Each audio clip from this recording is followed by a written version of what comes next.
Hello, I'm David Chaston with 90 at 9, brought to you by interest.co.nz. This week, get everything you need to know in 90 seconds at 9 o'clock, with news of how much rural land the Chinese own in Australia. But first, the US Federal Reserve fined HSBC $179 million on Friday for unsafe and unsound practices in its foreign exchange trading business, the latest in a series of fines for banks that failed to prevent market manipulation. HSBC made a tax-paid profit of $11.5 billion in the year to June 2017, so this fine represents just 1.5% of that.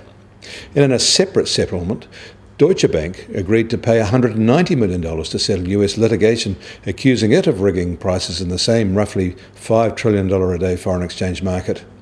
A judge still needs to confirm this second deal. Chinese official PMIs improved more than expected in September, both of them rising to more than one-year highs. And staying in China, their government is actively encouraging banks to make fewer real estate loans and more personal loans. The drive is on to bolster consumer spending and their economy rather than real estate gambling. But it is not working. Savvy Chinese borrowers are taking on more personal loan debt, but they're using those funds for housing loan deposits, undermining both government objectives. Estimates are that at least one-third of all short-term consumer loans issued since March have gone towards property purchases. And the Chinese central bank is going further, easing capital requirements for lending to SMEs. A boost it hopes will support their economy without aggravating already high corporate debt. Basically, they want to reduce the amount of cash lenders must hold as reserves from next year, with the size of the cut linked to the flow of funds to the parts of the economy where the credit is scarce. A lot of action is coming now, hard on the heels of the S&P's recent credit rating downgrade, which must have stung. It is Golden Week in China, so news and data out of there will be limited until next week. In Germany, their unemployment rate reached 5.5% in September, the lowest rate since German reunification in the 1990s. The growth in German retail sales was also strong, up 4.7%.